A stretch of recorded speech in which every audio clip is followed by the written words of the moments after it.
What's good, everybody? Today we're gonna talk about the witching hour. Yeah, they put that up on us, and a lot of us been embracing that for years, and it ain't a good thing. It ain't a good thing by no means, But we look forward to it. They done screwed us over so bad. We look forward to it.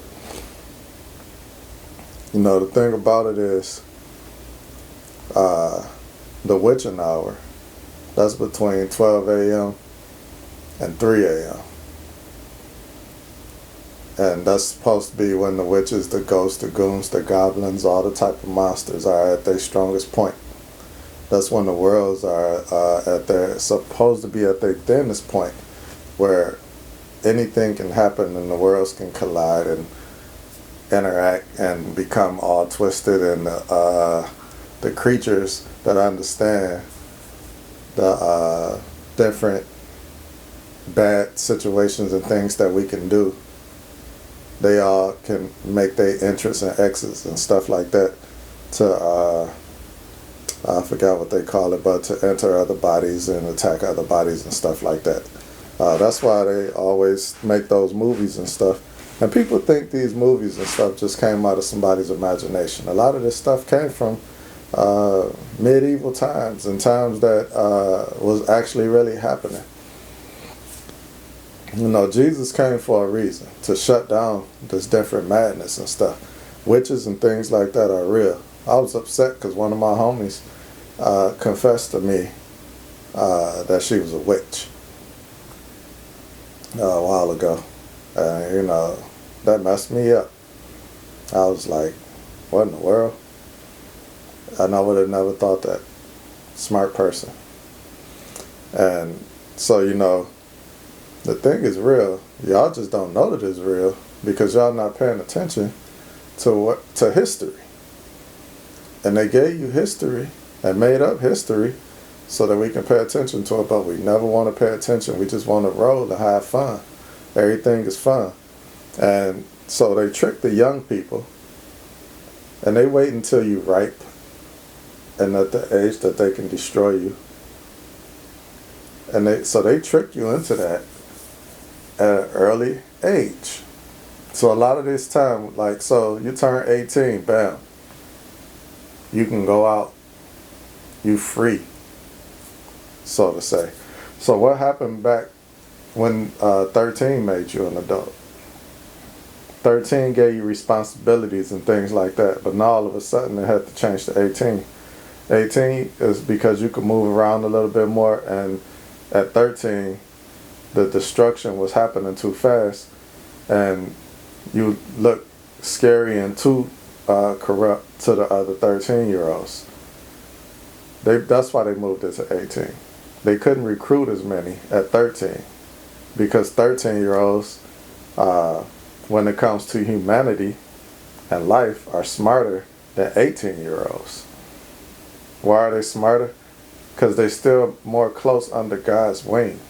Have you ever heard the saying that God takes care of babies? Yeah, 13-year-old is still almost a baby. He's still in the grips of God a little bit more. He didn't clip your wings completely just yet. But when you're 18, now you can influence other 18-year-olds with foolishness and wild and madness, because the expectation is that 18-year-old has lived long enough in order to contain themselves and be smarter and make smarter decisions. So the 18-year-old has history. So think about it. As a person gets older, you try to help youngsters, but as a person get older, you start to get away from them if they're not helping themselves. If they're not becoming a better person, they're not becoming a smarter person, you that's who they is. I'm done with them. Get away from me. So that's the whole concept behind that. So they let you go wild when you turn 18. And then when you turn 21, bam, it's a whole disaster. So we wait on Friday to go out and get our craziest and do the worst things. And I'm not just talking about people that's hanging out doing corrupt things to other people and stuff like that. I'm talking about sex, lust, gambling, all that type of stuff. Getting high, drunk. We wait as human beings till the perfect time to disrespect God. Think about it. What day do we wait to do all of this? Friday night, Saturday morning, which is what it is right now. Right now it's the witching hour. So the goons and goblins and the witches are probably like trying their best to get at me. But I'm protected by God. That's why I'm not worried. I was once out with the witches and goblins and the goons and everything else. Acting like them too. In a way. Because I was out drunk. Drinking spirits. I was out there. Hanging out. Having sex. That I shouldn't have been. Lusting. And doing all that wild stuff. You know, I was corrupt. The only thing that saved me is that I was always coming right back to God. Day in, day out. Even during my witching hour times. I still was praying. Drunk. Acting a fool. Fighting. Shooting. But I still was praying. Cussing. You know, just acting a complete fool. But I still was trying to carry God with me. And he stayed with me.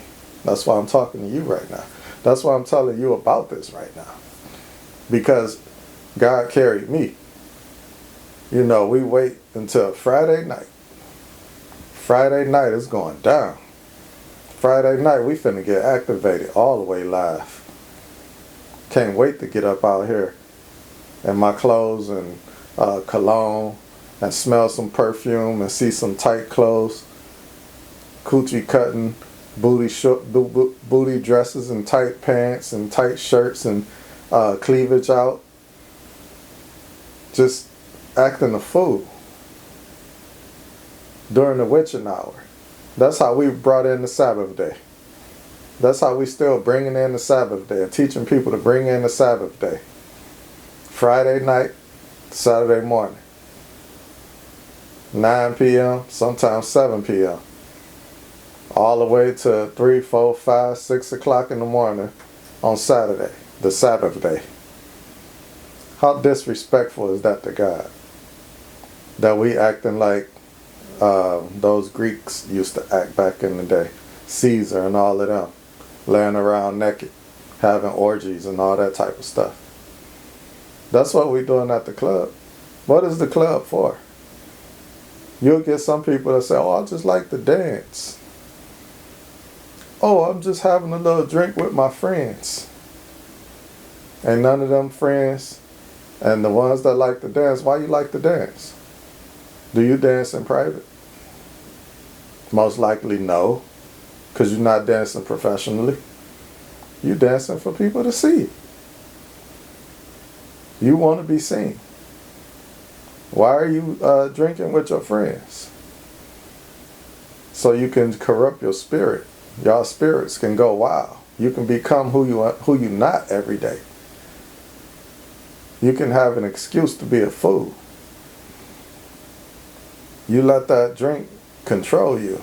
And then we got the other ones that go in the bathroom and dirty up their nose. Or take some pills. It's the witching hour. You're getting wild and crazy. Like the witches, warlocks, and all of the seances and all of those different things. That's the stuff we got to get away from. We can't let this keep corrupting us like this. How do we expect God to protect and appreciate us if we totally disrespect Him? That's not how life works. The only thing that can save you is you. You got to figure that out. You know, you can't keep doing the same thing and expect something different to happen. That's why we have all kind of messed up things happening in our life, and then we be wondering why.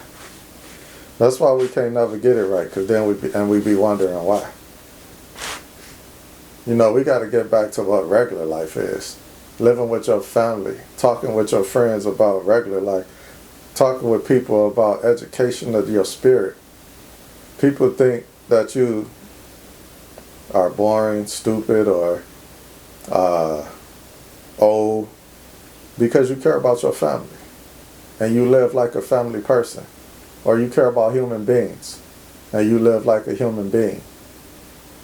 You know, one of the things too is that these churches, they running people off because they want to control you and have you doing all type of stuff that you might not even be into.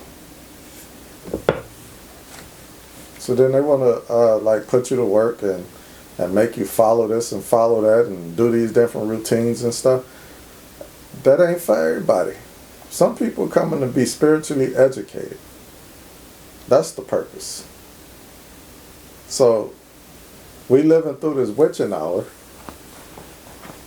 acting a fool, bringing in the Sabbath day on evil, bringing in the Sabbath day on rituals.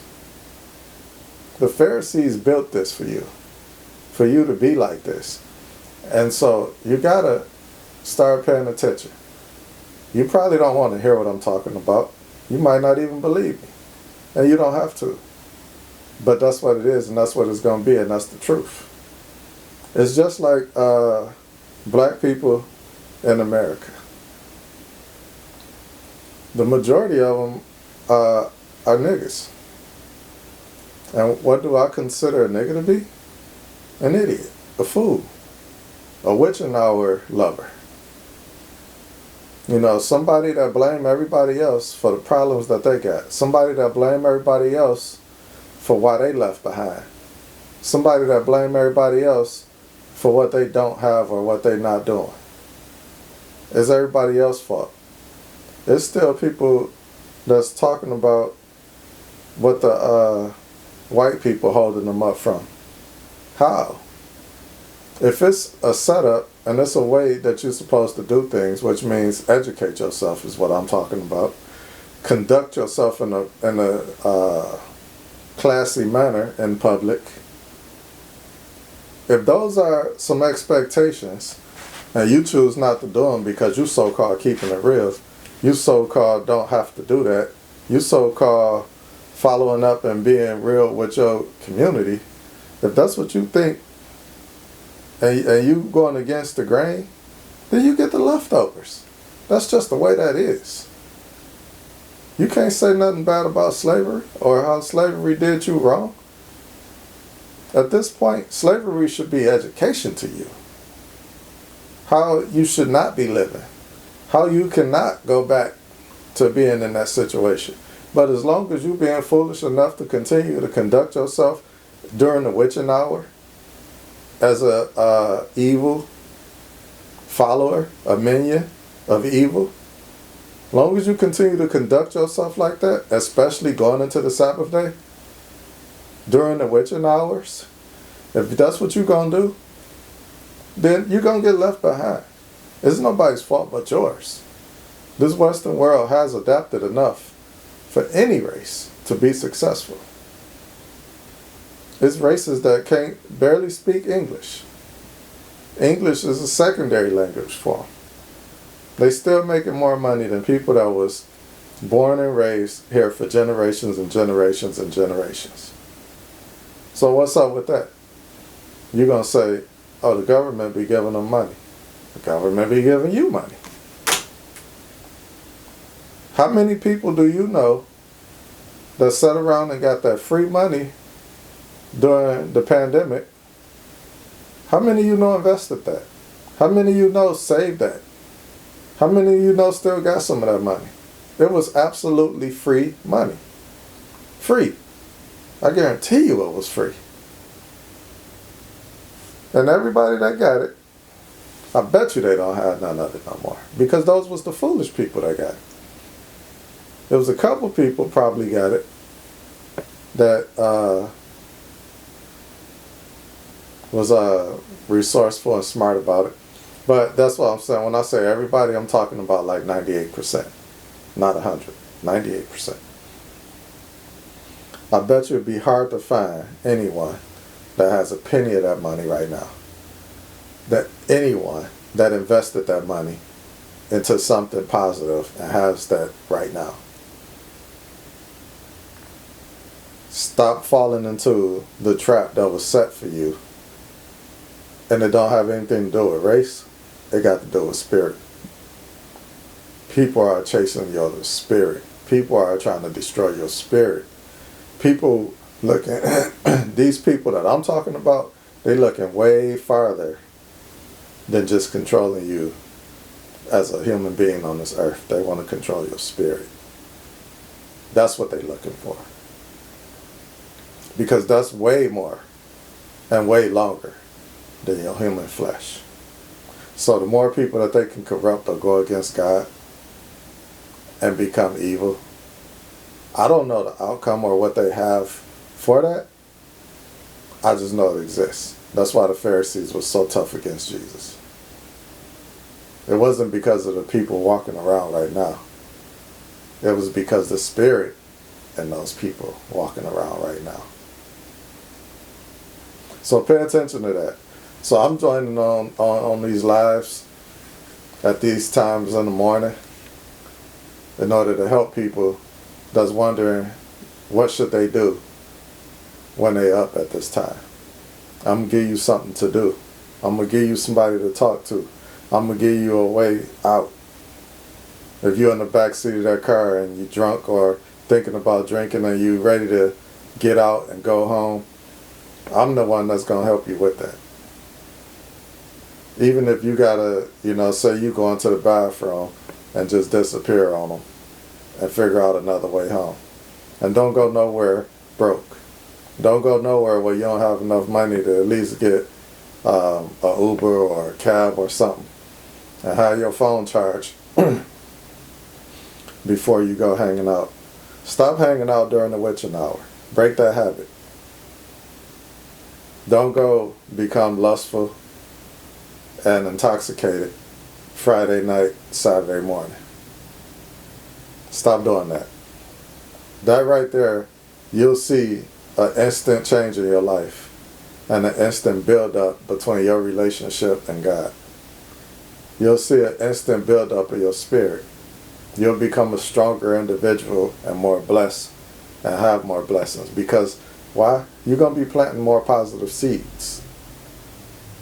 That Friday night, Saturday morning plants enough negative seeds to destroy the rest of your week up until the next Friday, to where they have you plant more seeds.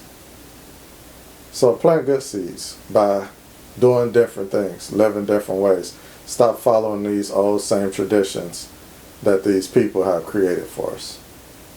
And that goes for college kids too. See, we don't pay attention to them because they go on and doing something to make money, but they still at the same time doing a lot to destroy spirits heavily. Those fraternities are teaching them that too. It's only a few good positive fraternities. Most of them are evil.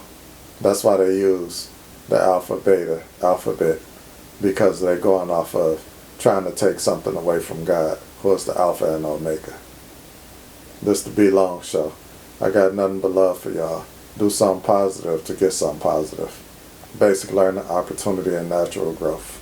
I'm out.